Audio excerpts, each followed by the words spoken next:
बॉलिवूडची सर्वात धमाकेदार आणि प्रेक्षकप्रिय मालिका हाऊसफुल परतली आहे आणि यावेळी ती नेहमीपेक्षा मोठी, महागडी आणि ट्विस्टने भरलेली आहे. होय, हाऊसफुल 5चा ट्रेलर नुकताच रिलीज झालेला आहे आणि फॅन्स मध्ये जबरदस्त उत्सुकता पाहायला मिळतेय. कारण हा चित्रपट आहे तब्बल 225 कोटी रुपयांच्या बजेटमध्ये तयार झालेला भारतातला सगळ्यात महागडा कॉमेडी चित्रपट. ही कथा घडते एका अलिशान 20 मजली क्रूजवर. इथे साजरा होतो एका अब्जाधीशाचा म्हणजेच मिस्टर डॉब्रियलचा वाढदिवस. पण पार्टीचा रंग उडतो जेव्हा मिस्टर डॉब्रियल मृत अवस्थेत आढळतो. मग पुढे येतात 3 वेगवेगळ्या व्यक्ती आणि तिघांचंही नाव आहे जॉली.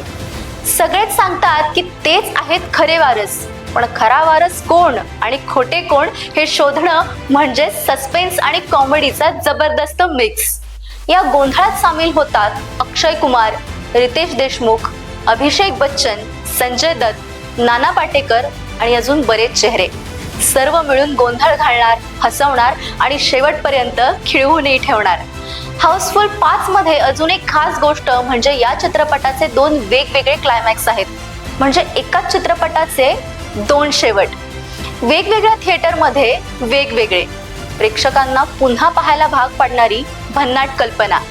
लाल परी हे गाणं सोशल मीडियावर धुमाकूळ घालतंय, पण एका इंस्टाग्राम युजरने आरोप केला आहे की ह्या स्टेप्स त्याच्या व्हिडिओवरून कॉपी करण्यात आल्या आहेत.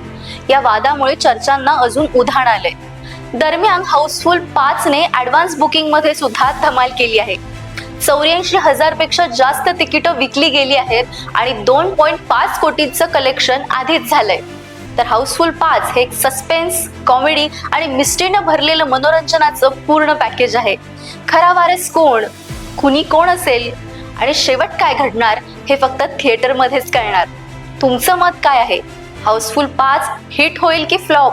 आधी कमेंट करा आणि अशाच धमाकेदार बातम्यांसाठी खरं कायला सबस्क्राईब करायला विसरू नका.